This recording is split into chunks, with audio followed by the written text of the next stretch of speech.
Selamat datang di channel Simar Imam. Sembari mendengarkan tinggalkan like dan komentarnya bosku. Jangan lupa pasang headset kalian. Siapkan kopi dan camilan. Lupakan pahitnya kehidupan. Mari kita dengarkan sambil rebahan. Puan Tanah adalah dewa. Bab 107. Bukankah keputusannya terlalu terburu-buru? Qin Ming mempertaruhkan hanya 2 chip yang dia miliki ketika dia tiba. Si Tu Honglian merasa dia terlalu ceroboh dan siap untuk menukar chip itu lagi. Saya disebut penentu. Apakah Anda yakin saya pasti bisa memenangkan pertandingan ini? Jangan percaya, kata si Tu Honglian dengan tegas. Kamu tidak percaya padaku kan? Lalu apakah kamu berani bertaruh denganku? Jika aku menang, kamu akan memberiku ciuman. Jika aku kalah, aku akan memberimu ciuman. Senyum. Cih. Si Tu Honglian menatapku dengan pandangan meremehkan, perhitunganmu sangat bagus. Tidak peduli kamu menang atau kalah, kamu akan mengambil keuntungan. Aku tidak akan bertaruh. Kalau begitu, jangan berani bertaruh. Kata Qin Ming bersemangat. Siapa bilang aku tidak berani bertaruh? Itu karena taruhanmu tidak adil. Si Tu Honglian memutar matanya dengan manis dan berkata dengan kepalanya, ayo lakukan ini.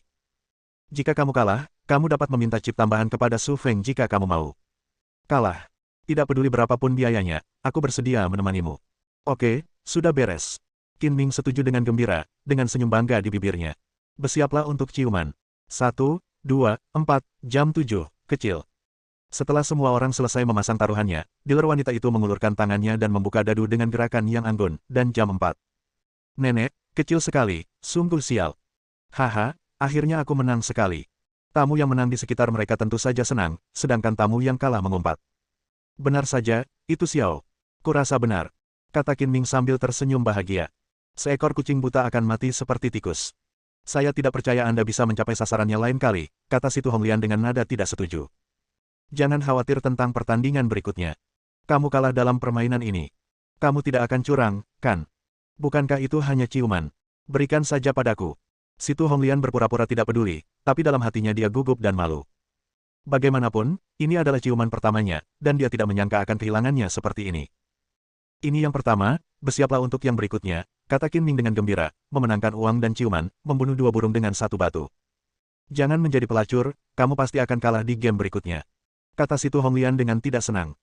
Retak, tabrakan, tabrakan, setelah membayar chip, dealer wanita tersebut mengocok dadu, dan bagian atas dadanya bergoyang seiring dengan lengannya. Semuanya, silakan pasang taruhanmu dan tinggalkan taruhanmu. Setelah gemetar sejenak, dealer wanita itu membanting dadu ke meja permainan dan berkata dengan lembut. Seperti kata pepatah, semuanya tergantung pada 3 hal. Tidak boleh terlalu kecil. Saya akan membeli yang besar. Terkadang perjudian itu jahat, dan kemungkinan hasil besar atau kecil berturut-turut sangat tinggi. Menurut saya itu masih kecil. Jadilah besar di babak ini. Para penjudi memasang taruhan mereka satu demi satu, dan Qin Ming juga tidak menganggur. Dia menambahkan 20.000 yang baru saja dia menangkan ke 20.000 aslinya, dengan total 40.000 chip. Semuanya sudah selesai lagi, tidak bisakah kamu lebih hemat dan membaginya 2 kali? Si Tu Honglian berkata tanpa daya, merasa bahwa Qin Ming memiliki mentalitas yang sama dengan kebanyakan penjudi, berharap dia bisa memakan pria gemuk dalam 1 gigitan. Bersiaplah untuk berciuman, mengumpulkan uang, dan jangan khawatir tentang hal lain, kata Qin Ming dengan percaya diri. Kemampuan clairvoyance-nya dapat dengan mudah melihat menembus dadu Gu, dia akan menang 100% setiap saat. 3, 4, 6, jam 13, besar. Ketika dealer wanita membuka dadu bertambah hingga 13 poin, yang sangat besar. Dalam 15 menit berikutnya, si Tu Honglian menyaksikan, keberuntungan luar biasa, Qin Ming, memenangkan 6 ronde berturut-turut. Setiap kali, Qin Ming akan memasukkan semua chipnya. Setelah 6 putaran, chip di tangannya meningkat dari awal 20.000 menjadi 1,28 juta. Lebih cepat daripada mengambil uang. Kamu sangat beruntung, kan? Apakah kamu pergi keluar untuk menyembah dewa kekayaan hari ini? Si Tu Honglian menciumnya 6 kali berturut-turut mata, dia tidak akan percaya itu benar. Kamu tidak bisa menghentikan keberuntungan ketika itu datang.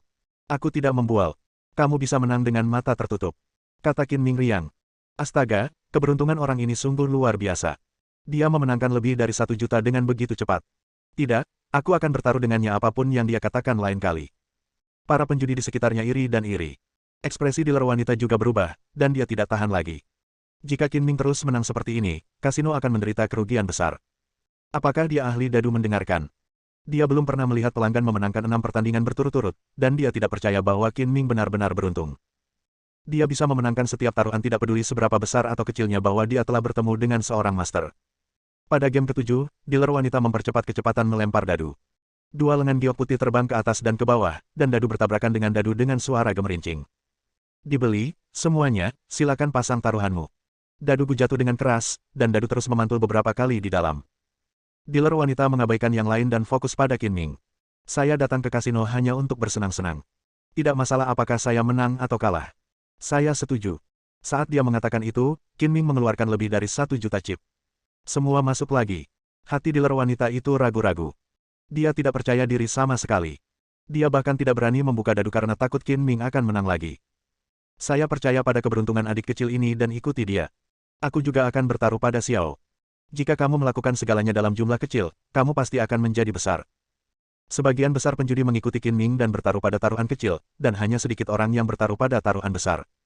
1, 3, jam 4, nak. Ketika dealer wanita dengan berani membuka dadugu, dia tercengang. Dia dipukul lagi oleh Qin Ming, dan 1,28 juta chipnya berubah menjadi 560.000. Selain itu, banyak orang mengikuti Qin Ming untuk bertaruh pada Xiao, dan mereka kehilangan hampir 2 juta di babak ini. Pukul lagi. Situ Honglian berubah dari terkejut menjadi gembira. Dia memeluk Qin Ming dan menciumnya dengan keras. Dia juga memahami niat Qin Ming untuk membunuh semua orang di kasino, memaksa Su Feng muncul. Setelah bersemangat, Situ Honglian menyadari bahwa kemampuan Qin Ming untuk memenangkan 7 pertandingan berturut-turut tidak sesederhana keberuntungan. Dia mencondongkan tubuh ke telinga Qin Ming dan bertanya dengan suara ambigu, "Saudara Qin, apakah Anda ahli perjudian?" Qin Ming sengaja memiringkan kepalanya, bibir lembut Situ Honglian menempel di telinganya, dan bertanya, "Apa katamu? Aku tidak mendengar dengan jelas." "Kamu memanfaatkanku lagi." Situ Honglian marah dan dengan ringan memukul Qin Ming dengan tinjunya, lebih seperti centil dan iri pada orang lain. "Siapa bilang kamu bahagia dalam cinta dan kecewa di kasino? Lihat saudara ini, dia bahagia di kasino dan cinta. Jika aku bisa mendapatkan keberuntungan seperti itu dan ditemani oleh wanita cantik seperti bunga, aku akan bahagia. Senang hidup 10 tahun lebih pendek. Semuanya, maafkan aku akan ke kamar mandi." Seseorang akan melempar dadu ke bawah dan menggantikanku untuk sementara. Dealer wanita itu tidak tahan lagi, jadi dia membuat alasan dan segera pergi. "Apa yang terjadi? Kenapa kamu mengganti orangnya? Itu tidak akan menjadi mata merah. Ayo kita ubah menjadi master." Beberapa orang mengikuti Qin Ming dalam bertaruh dan menang banyak. Pergantian dealer membuat mereka sangat tidak puas. Tidak banyak waktu, seorang pria berusia 40 tahun. Pria parubaya itu berjalan ke meja permainan dan berdiri di posisi dealer. Dia tersenyum meminta maaf dan berkata, "Maaf membuatmu menunggu begitu lama. Nama keluargaku Wei Mingli. Aku akan melayani kalian semua mulai sekarang." Wei Li adalah direktur kasino dan bertanggung jawab atas pelatihan para dealer. Pada tahun-tahun awalnya, dia bekerja sebagai dealer di kasino internasional di Macau. Setelah mendengar laporan singkat dealer wanita dan mengetahui bahwa seorang pelanggan telah memenangkan 7 pertandingan berturut-turut dan mungkin ahli dadu, Wei Li memutuskan untuk keluar dan menemui Qin Ming sendiri. Setelah memperkenalkan dirinya, Wei Li mengambil daisbu dengan satu tangan, meletakkan tangan kirinya yang lain di belakang punggungnya, dan mengguncang daisbu dengan percaya diri.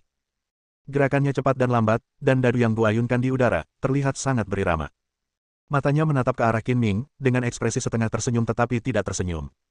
Qin Ming diam-diam mencibir, bahkan jika dia adalah dewa penjudi, dia tidak akan bisa mengalahkanku.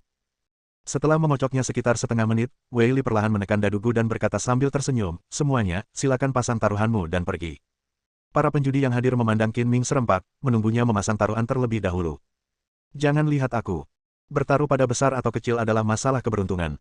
Meskipun keberuntunganku lebih baik hari ini, aku tidak bisa menjamin jaminan kemenangan. Aku bertaruh besar dalam permainan ini. Jika kamu ingin bertaruh denganku, aku tidak akan bertanggung jawab atas kehilangannya." Setelah selesai berbicara, Qin Ming mencium Situ Honglian. Situ Honglian memahami dan meletakkan sepiring besar chip di area taruhan besar. Dia ingin tahu berapa banyak permainan yang bisa dimenangkan Qin Ming berturut-turut. Wei Li sangat percaya diri dengan keterampilan melempar dadu. Dia ingin melempar dadu besar atau kecil. Ketika dia melihat Qin Ming memasang taruhannya, warna aneh muncul di matanya. "Aku akan mengikuti saudara ini, Adidas. Aku berani bertaruh 30.000 juga. Mengganti pemain itu seperti mengubah keberuntungan. Menurutku saudara ini tidak punya banyak harapan untuk menang, jadi aku bertaruh kecil." Para penjudi memasang taruhannya satu demi satu, dan sebagian besar masih mengikuti taruhan Qin Ming, namun, setelah dealer berganti, mereka tidak yakin, dan taruhannya tidak tinggi, dengan maksimal 50.000. Jam 4, 5, 6, 15, besar. Wei Li tersenyum pahit. Dia tahu bahwa Qin Ming akan memenangkan permainan ini tanpa membuka dadugu. "Saya menang lagi, 8 pertandingan berturut-turut. Keberuntungan saudara ini sungguh menakutkan. Sial, jika aku tahu aku akan mengikutinya dan kehilangan puluhan ribu." Mereka yang menang tertawa terbahak-bahak, sedangkan mereka yang kalah menyesalinya dan memutuskan untuk mengikuti taruhan Qin Ming apapun yang terjadi. Adik laki-laki ini benar-benar beruntung, datang lagi. Wei Li memandang Qin Ming sambil bercanda, mengambil dice blue lagi, kali ini dengan kedua tangan, dan dengan cepat menggoyangkannya ke atas, ke bawah, ke kiri dan ke kanan beberapa kali, di hadapan siapapun. Bisa pulih. Dia menaruhnya di meja judi. Itu saja. Bukankah ini terlalu santai? Apa yang kamu tahu? Ini disebut menyederhanakan kompleks. Sekilas kamu bisa tahu bahwa kamu adalah seorang master. Aku khawatir kali ini tidak akan mudah untuk menebaknya. Tidak peduli master macam apa dia, dengan adik kecil ini di sini, dia pasti menang. Jika kamu mengikutinya, kamu pasti benar. Adik, apakah kamu bertaruh besar atau kecil, kami akan mengikutimu. Qin Ming telah memenangkan 8 pertandingan berturut-turut, dan orang-orang sangat percaya padanya. Tidak peduli seberapa besar atau kecil, saya pikir macan tutul akan keluar dalam permainan ini, bertaruh pada 6 macan tutul. Qin Ming menyipitkan matanya dan berbicara dengan suara rendah, tapi dia jelas menunjukkan kepercayaan diri yang ekstra. Bertaruh pada Leopard 6, apakah kamu yakin? Situ Honglian tidak bisa menahan diri untuk tidak berseru. Meskipun dia tidak tahu banyak tentang proyek perjudian ini, dia juga tahu bahwa kemungkinan memenangkan Leopard sangat menyedihkan, dan dia juga menunjuk Leopard. 6, jadi kemungkinannya lebih kecil lagi. Jika Anda benar-benar bertaruh, Anda mungkin akan kalah, dan lebih dari 2 juta won dalam satu putaran akan hilang. Bab 108. Bertaruh pada macan tutul, kamu gila, betapapun beruntungnya kamu tidak bisa bermain seperti ini. Ini menunjukkan keberanian seorang yang terampil. Saya yakin adik saya masih bisa menang. Saya pikir Anda tergila-gila pada uang. Anda pasti tidak akan keluar dengan macan tutul. Anda akan membayar berapapun yang Anda pertaruhkan. Melihat Qin Ming secara tak terduga bertaruh pada Bao Ziliu, semua penjudi yang hadir berseru, dan bahkan mereka yang mengaku akan mengikuti Qin Ming untuk bertaruh pun terguncang. Jika macan tutul keluar, dealer akan mengambil semuanya. Tetapi jika Anda bertaruh pada macan tutul, peluangnya adalah 36-1. Berapa 2,56 juta dikalikan 36? Saya tidak punya cukup kekuatan otak untuk memikirkannya keluar. Beberapa orang mengeluarkan ponselnya dan menggunakan perangkat lunak komputer untuk melakukan perhitungan. Mereka terkejut jika tidak tahu harus berbuat apa.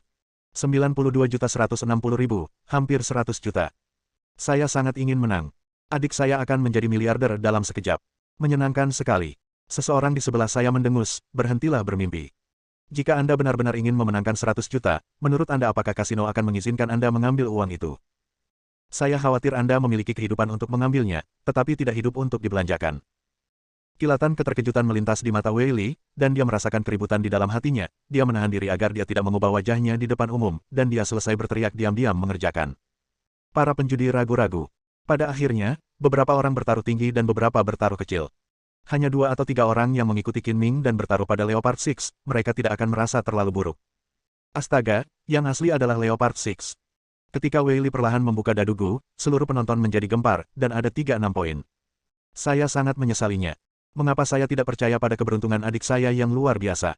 Sebagian besar penjudi menghela nafas berat, ingin menamparkan diri mereka sendiri. Kesempatan untuk menghasilkan banyak uang sudah tepat depan mereka, tetapi mereka melewatkannya dengan sia-sia. Saya menang, saya benar-benar menang, 10.000 menjadi 360.000. 2 atau 3 orang yang bertaruh pada macan tutul melompat dan menari dengan penuh semangat. Wei Li tidak bisa lagi menyembunyikan kepahitan di hatinya, dan berubah menjadi orang yang berwajah pahit. Sikap mementingkan dirinya sendiri berubah menjadi penderitaan yang ditimbulkannya sendiri. Ini benar-benar macan tutul 6, Saudara Qin, kamu luar biasa. Orang yang paling bersemangat adalah Situ Honglian, yang menyaksikan permainan judi yang ajaib dan memeluk Qin Ming dan memakannya dengan liar. Qin Ming tidak sombong dalam kemenangan atau putus asa dalam kekalahan.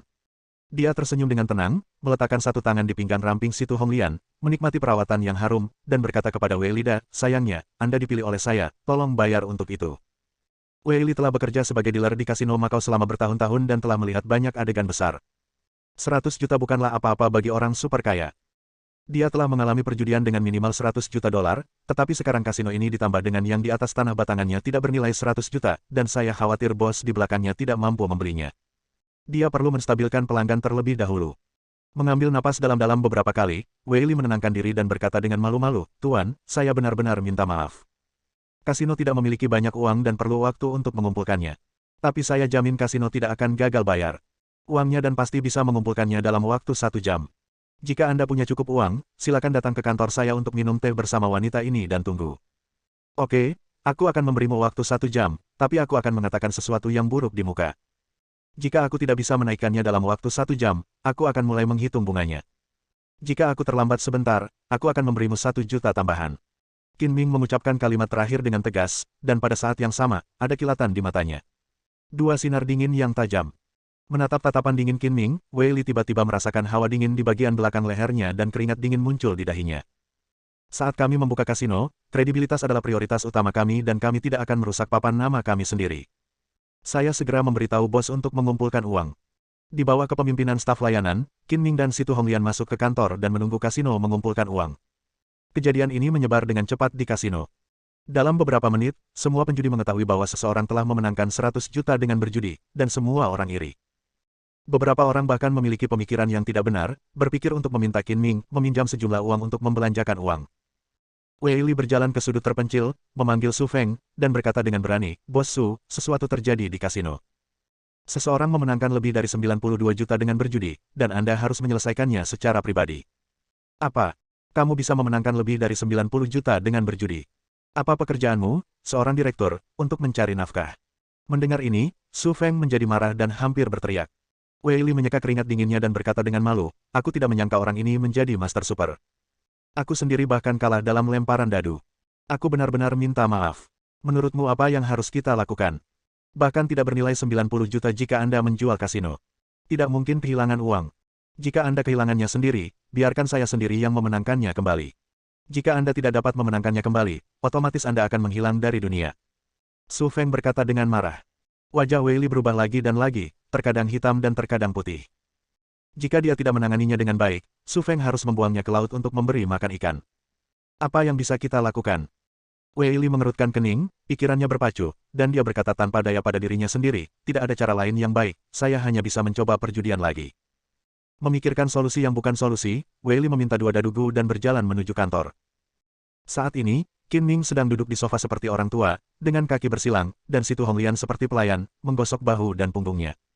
Karena Qin Ming berkata bahwa semua uang yang dimenangkan adalah milik masyarakat teratai merah. "Saudara Qin, Anda sangat murah hati. Anda dapat memberitahu Honglian Hui hampir 100 juta tanpa mengedipkan mata." Situ Honglian tersenyum secara bunga, dan depresi serta kekhawatiran beberapa hari terakhir hilang. "Sebagai pemimpin klub teratai merah, saya tidak bisa memperlakukan Anda dengan buruk, saya juga tidak bisa meminta uang Anda dengan sia-sia. Uang dalam jumlah besar ini dihitung sebagai saham, yang setara dengan investasi Anda di klub teratai merah." Qin Ming menggelengkan kepalanya dan berkata, "Saya tidak tertarik membeli saham. Menurut saya itu terlalu merepotkan." "Tidak masalah. Anda tidak dapat melakukan apapun setelah menginvestasikan uangnya. Saya akan mengatur operasinya dan Anda tinggal menunggu dividennya." Situ Honglian tahu betul bahwa dia seperti sekarang ini semua berkat Qin Ming dan kebaikan orang lain. Dia masih ingin membalas Yongkuan, belum lagi kebaikan yang begitu besar.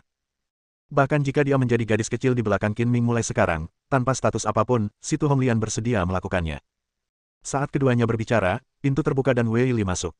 Dia membungkuk dalam-dalam kepada Qin Ming dan bertanya dengan sopan, "Tuan, saya mengagumi keterampilan berjudi Anda. Saya belum menanyakan nama Anda. Ini Tuan Qin Ming Qin." Qin Ming, kedengarannya familiar. Saat ini, Wei Li tidak boleh berpikir terlalu banyak. Dia sedang memikirkan bagaimana cara memenangkan kembali lebih dari 90 juta yuan. Dia berkata sambil tersenyum, "Ternyata itu adalah Tuan Qin, yang saya kagumi selama ini lama sekali. Keterampilan mendengarkan dadu Anda sungguh luar biasa. Saya sangat mengagumi Anda. Saya juga sudah lama bertemu dengannya. Saya telah bertemu dengan seorang master seperti Anda, dan saya tidak ingin melewatkan kesempatan untuk bersaing dengan Anda.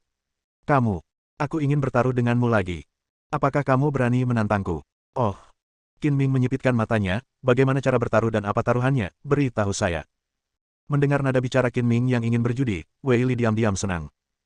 Jika Qin Ming menolak, dia tidak akan punya kesempatan. "Aku punya dua dadugu, kamu dan aku. Setiap pemain memegang satu dan menebak poin pemain lain, dialah pemenangnya. Adapun taruhannya."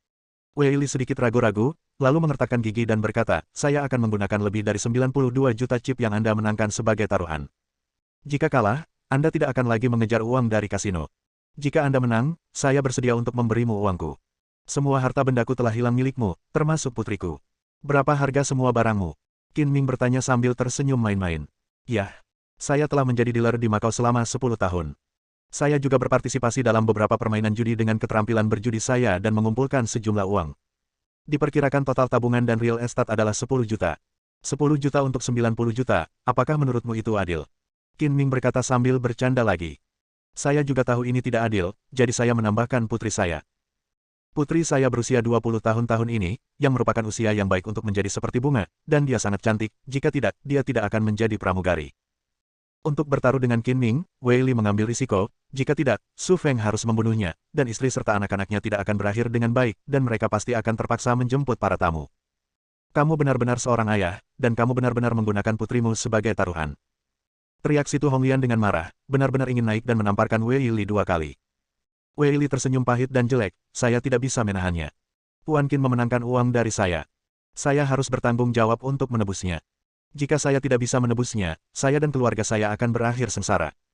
Saat ini, Wei Li merasa menyesal. Jika dia mengetahui hal ini, dia seharusnya tidak sombong sebagai pedagang dan melempar dadu, dan dia seharusnya tidak menjadi direktur kasino geng mafia dengan gaji yang tinggi, dan berakhir. Sampai membuat dirinya menemui jalan buntu. Tapi sudah terlambat untuk mengatakan apapun sekarang, aku hanya bisa mengambil langkah putus asa untuk menang. Qin Ming melambaikan tangannya untuk menghentikan Situ Honglian, dan berkata dengan senyum tipis, tidak peduli betapa cantiknya putrimu, bisakah dia lebih cantik dari kecantikan di sebelahku ini? Selain itu, menurutmu apakah dia bernilai 80 juta? Ini. Wei Li terhenti lagi dan berkata setelah 2 detik hening, jika Tuan Qin berpikir itu tidak cukup, saya akan bekerja untuk Anda selama sisa hidup saya tanpa mengambil uang untuk mengimbangi hutang perjudian saya. Oke, karena kamu sangat gigih, aku setuju. Untuk memaksa Su Feng muncul, Qin Ming tidak menyangka bahwa Wei Li, orang yang tidak ada hubungannya, akan terlibat, dan dia merasa kasihan. Oke, ayo kita mulai sekarang. Wei Li diam-diam menghela nafas lega, dan akhirnya membujuk Qin Ming. Dia tidak boleh kalah dalam permainan ini, kalau tidak dia akan kehilangan putrinya dan kehilangan pasukannya. Dia mengangkat 2 dadugu di tangannya dan berkata, Tuan Qin, silakan pilih satu terlebih dahulu. Saya berjanji bahwa saya tidak mengutak-atik Anda dan akan bertaruh secara adil dengan Anda. Produk perjudiannya cukup bagus. Qin Ming dengan santai mengambil dadugu dan meletakkannya langsung di atas meja kopi tanpa mengocoknya. Aku sudah mengocoknya, giliranmu. Itu bagus. Apakah Anda percaya diri, atau Anda meremehkan saya? Tidak peduli bagaimana Qin Ming melempar dadu, Wei Li tidak berani ceroboh sama sekali. Ekspresinya menjadi sangat serius. Dia menarik napas dalam-dalam beberapa kali, memegang dadugu dengan kedua tangannya, dan mengguncangnya dengan kuat. Dia memutuskan bahwa Qin Ming adalah ahli mendengarkan dadu, dan tidak menggunakan teknik melempar dadu yang telah dia pelajari. Dia hanya melempar dadu secara acak, dan kecepatannya semakin cepat. Tabrakan, hantam, hantaman. Tidak ada seorang pun di ruangan itu yang berbicara, hanya suara dadu yang bertabrakan dengan dadugu yang terdengar, seolah-olah udara di sekitarnya menjadi khusyuk. Setelah gemetar selama 2 menit, Wei Li dengan kuat menekan dadugu ke meja kopi, mengeluarkan suara teredam, dan mengangkat tangannya sebagai isyarat mengundang. Tuan Qin, tolong tebak. Bersambung.